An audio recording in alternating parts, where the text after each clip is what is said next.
নমস্কার। ভূমিহীন ক্ষেতমজুর প্রকল্পে আপনি আবেদন করেছেন। সেটা কিন্তু একমাত্র অফলাইন পদ্ধতি ছিল। অফলাইন পদ্ধতিতে ক্যাম্পে গিয়ে ফর্ম জমা করেছেন। সেক্ষেত্রে আপনার আবেদনপত্রটি অ্যাপ্রুভ হয়েছে কিনা সেটা আপনি অনলাইনের মাধ্যমে চেক করে নিতে পারবেন। এবং সেই সঙ্গে শোনা যাচ্ছে যে ভূমিহীন ক্ষেতমজুর প্রকল্পের টাকা দেওয়ার কাজ শুরু হয়ে গেছে। অর্থাৎ অ্যাপ্রুভাল যদি না হয় আপনি তো টাকা পাবেন না। সেজন্য আপনাকে জেনে নিতে হবে যে আপনার আবেদনপত্রটি অ্যাপ্রুভাল হয়েছে কিনা। আপনাকে প্রথমত government of West Bengal department of agriculture অর্থাৎ ভূমিহীন ক্ষেতমজুর যে ওয়েবসাইট রয়েছে, নতুন একটি পোর্টাল ওনারা করেছেন, সেই পোর্টালের অফিসিয়াল ওয়েবসাইট ভিজিট করবেন এবং এই অফিসিয়াল ওয়েবসাইটের লিঙ্ক আমি ডেসক্রিপশন বক্সে প্রোভাইড করে দেবো। সেই লিঙ্কে ক্লিক করে ডিরেক্টলি আপনি কিন্তু এই ওয়েবসাইটে প্রবেশ করতে পারবেন বা এই ওয়েবসাইটে আপনি কাজ করতে পারবেন। প্রথমেই দেখবেন ফার্মার সার্চ একটি অপশন রয়েছে।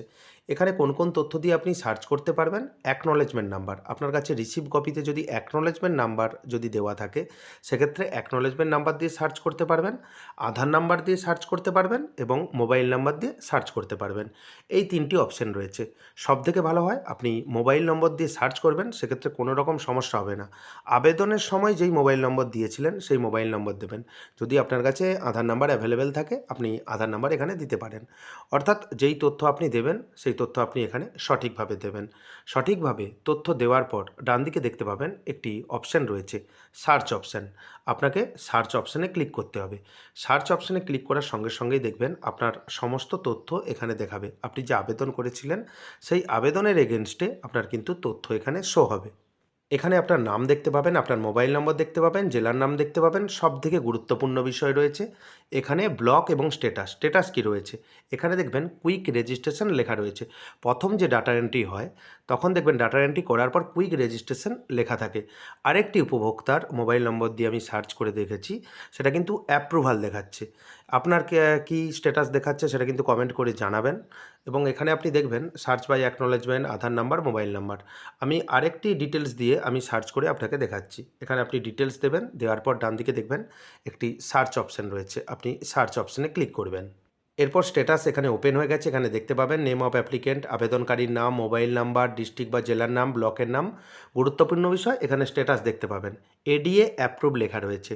অর্থাৎ এডিএ থেকে এই অ্যাপ্লিকেশন অ্যাপ্রুভ হয়ে গেছে। প্রথম আপনাকে দেখিয়েছিলাম যে কুইক রেজিস্ট্রেশন। যাদের এখনও পর্যন্ত কুইক রেজিস্ট্রেশন রয়েছে তারা অপেক্ষা করবেন। কিছুদিনের মধ্যেই দেখবেন এডিএ অ্যাপ্রুভ হয়ে যাবে। আপনাকে তো পদ্ধতি দেখিয়ে দিয়েছি। এই এডিএ অ্যাপ্রুভের পর আপনি কিন্তু টাকা পেতে শুরু করবেন। তবে আমার কাছে খবর নেই বা অর্থাৎ আমি আপনাকে প্র্যাকটিক্যালি দেখাতে পারছি না যে ভূমিহীন ক্ষেতমজুর যে প্রকল্প সেই প্রকল্পের টাকা দেওয়া হয়েছে। যখন দেওয়া হবে টাকা অবশ্যই আমার চ্যানেলের মাধ্যমে আপনি জানতে পারবেন। তাই চ্যানেলটিকে সাবস্ক্রাইব করে দেবেন পরবর্তী গুরুত্বপূর্ণ আপডেট পাওয়ার জন্য। আপনি যদি ভূমিহীন ক্ষেতমজুর প্রকল্পের টাকা পেয়ে থাকেন অবশ্যই আপনি কমেন্ট বক্সে কমেন্ট করে জানাবেন। আমাদের তাতে বুঝতে সুবিধা হবে এবং সবাইয়ের বুঝতে সুবিধা হবে তাহলে ভূমিহীন ক্ষেতমজুর প্রকল্পের টাকা দেওয়ার কাজ শুরু হয়েছে এবং অ্যাপ্রুভ হয়েছে কিনা এটাও কিন্তু আপনি দেখে নেবেন। যদি ভিডিওটি ভালো লাগে ভিডিওটি লাইক করে দেবেন এবং বন্ধুদের মধ্যে বেশি বেশি করে শেয়ার করবেন। ভিডিওটি দেখার জন্য আপনাকে অসংখ্য ধন্যবাদ। ভালো থাকবেন।